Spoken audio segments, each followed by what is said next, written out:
Why don't we want to obey? Oftentimes, we don't recognize that when the Bible speaks to, in Hebrews chapter 11, verse 6, this is the first bullet, it says we live by sight. We don't understand long-term benefits of walking by faith. When he says, he that cometh to God must believe that he is, or he exists, we got that. But he is a rewarder of those who...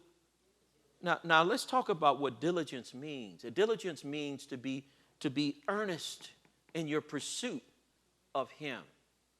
Not in the things from him. Oh, Jesus. I hope y'all got that. He says those who earnestly seek him. Earnestly seeking him speaks to seeking him out, investigating him, scrutinizing him, seeking him out for yourself, so that you can understand him. All this is part of diligence, by the way, begging and craving with God to really get the truth of God. I told a man of God earlier, I said, one of the reasons why God sent you to this church is for you to know the truth. And the very truth of God will make you free. For he who walks in truth will be free for real. If that's what you want, you're going to get the truth here. It's going to be uncut. Because you ain't got no money for me. And even if you did, I don't want it. I want to be right with God. Oh, Pastor, you know you want the money. I want the church to be prosperous, but God's way. So once I start trying to put my little spin on it and trying to do things on the cut and on the side, how many know God says, I'm not pleased with that?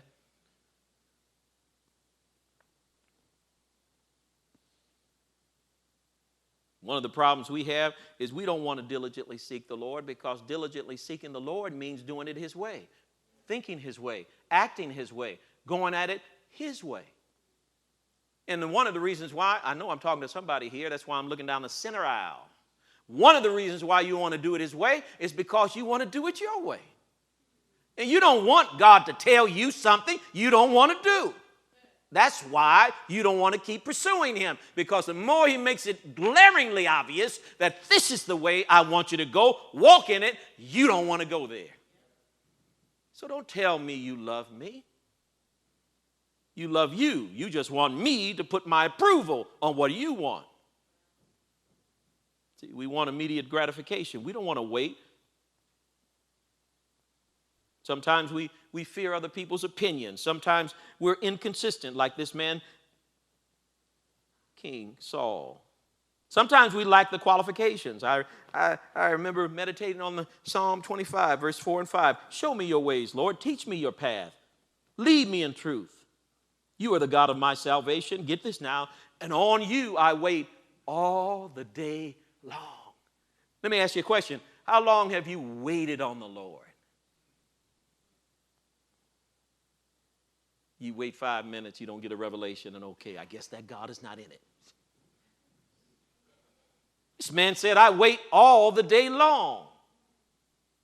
Don't you know God speaks very clearly? Sometimes he says yes, sometimes he says no, and sometimes he says wait. I ain't ready to reveal it to you. I ain't ready to give it to you. Why? Because I don't want to.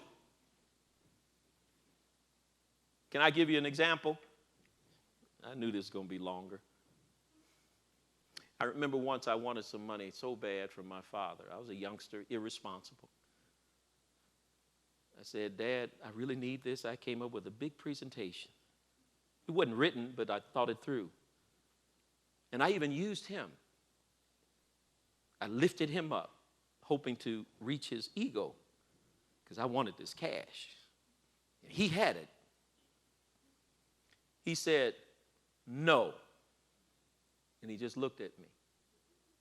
I said, Dad,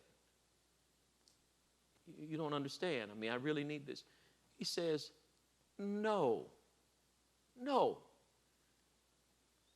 Earn your own money like I earn mine. Be responsible, son. I am responsible, Dad. You know I said no. Do you know what no means? So let me spell it for you. N-O, no. I was so mad. I said, well, you got the cash. You don't need it. I need it. But I realized at that point, I said, if I spent more time working like my dad did, I would, over time, get my own cash. But you think just because you're persuasive, you're going to make me. See, that's why some of y'all with God, you just cry and cry out and cry out, Lord, Lord, Lord. And the Lord says, nah, you're irresponsible. You don't want to work on it. You are not diligent in your pursuit of me, because if you're diligent in your pursuit of me, you will learn something about you. And the fact of the matter, my friend, you are selfish and self-centered. It's all about you. So the answer to you is no.